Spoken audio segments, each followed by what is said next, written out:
2024 সালের অনার্স দ্বিতীয় বর্ষ পরীক্ষার ফর্ম পূরণ কিভাবে করবেন, তাহলে চলেন আজকের ভিডিওটা শুরু করি। ফর্ম পূরণের তারিখ কিন্তু শুরু হয়ে গিয়েছে। এখানে দেখেন নোটিশে সমস্ত বিষয় লেখা আছে, আপনারা একটু দেখে নেবেন। ফর্ম পূরণ করার জন্য সর্বপ্রথম আপনাকে যে কোনো একটি ব্রাউজার ওপেন করতে হবে। এরপর অ্যাড্রেস বারে টাইপ করবেন স্টুডেন্ট লগইন। স্টুডেন্ট লগইন লিখে সার্চ দেওয়ার পর সর্বপ্রথম যে ওয়েবসাইটটা আসবে ems.nu.ac.pd, এটার ভিতর প্রবেশ করবেন। স্টুডেন্ট লগইন, এখানে আপনারা অনার্স দ্বিতীয় বর্ষের রেজিস্ট্রেশন নাম্বারটা দিয়ে সাবমিট করবেন। রেজিস্ট্রেশন নাম্বারটা আমি টাইপ করলাম, এরপর সাবমিট। এরপর বাম পাশে যে মেনুটা থাকবে এখান থেকে ফর্ম ফিল আপে ক্লিক করবেন। ফর্ম ফিল আপ করার আগে আমি আপনাদের বলে রাখতেছি, আপনারা রেগুলার হয়ে থাকেন অথবা ইরেগুলার হয়ে থাকেন, সবার জন্য করে এই সেম প্রসেস। যারা মান উন্নয়ন পরীক্ষা দিবেন তারাও এই সেম কাজটি করবেন। এখানে ফর্ম ফিল আপ কবে শুরু হয়েছে এবং লাস্ট ডেট কবে দেওয়া আছে, এখান থেকে আপনি শুধুমাত্র অ্যাপ্লাই নাওয়ে ক্লিক করবেন।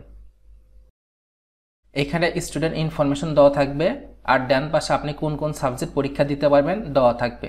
আমি এটা ইমপ্রুভের ফর্ম ফিল আপ করতেছি, এর জন্য করে আমি কোন কোন সাবজেক্ট পরীক্ষা দিব সেটা আমাকে সিলেক্ট করতে হবে। এখানে দেখেন প্রথমে যে সাবজেক্টটা আছে লিগ্যাল এনভায়রনমেন্ট অফ বিজনেস, এখানে ফেল আসার কারণে এই সাবজেক্টটা আমাকে পরীক্ষা মাস্ট বি দিতেই হবে। আর নিচে যেগুলো সাবজেক্টের তালিকা দেওয়া আছে এগুলোতে আমি চাইলে মান উন্নয়ন পরীক্ষা দিতে পারবো। আপনি যদি মান উন্নয়ন পরীক্ষা দিতে চান তাহলে আপনাকে সি অথবা ডি পেতে হবে, এর উপর পাইলে মান উন্নয়ন পরীক্ষা দিতে পারবেন না। এখানে আমি একটু যদি দেখাই, দেখেন সি আর ডি পাইলে আপনি মান উন্নয়ন দিতে পারবেন। এখান থেকে আপনি সর্বোচ্চ 2টা সাবজেক্ট মান উন্নয়ন পরীক্ষা দিতে পারবেন। সাবজেক্টের নাম প্লাস সাবজেক্টের কোডটা দেওয়া থাকবে। এখান থেকে আমি কম্পিউটার অ্যান্ড ইনফরমেশন টেকনোলজি এই সাবজেক্টটা সিলেক্ট করতেছি, আমার একটা সিলেক্ট হইল। আর সিলেক্ট করলে টাকার সংখ্যা বাড়বে, সেটাও একটু দেখাই। টিক চিহ্নটা তুলে দিলাম। এখানে দেখেন 950, সিলেক্ট করা মাত্রই 1300 হইল।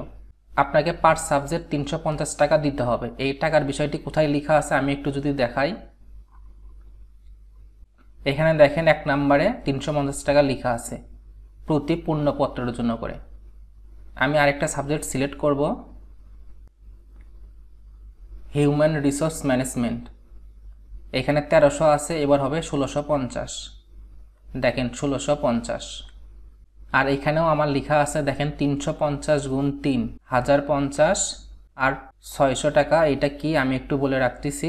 7 নম্বরে দেখেন বিশেষ অন্তর্ভুক্ত ফি, এটা মান উন্নয়ন পরীক্ষা দেওয়ার জন্য করে এই 600 টাকা কাটবে, টোটাল কাটবে 1650 টাকা। বাট এটার সাথে আরেকটি অ্যামাউন্ট যুক্ত হবে, এটা হচ্ছে 5 নম্বরে দেখেন 600 টাকা, এই অ্যামাউন্টটা যুক্ত হবে আর সাথে ব্যবস্থাপনা ফি 50 টাকা যুক্ত হবে।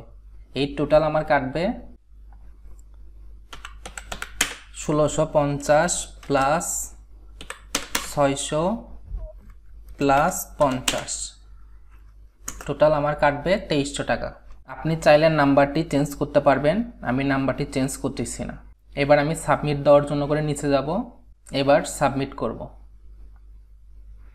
আর you sure to submit? Yes.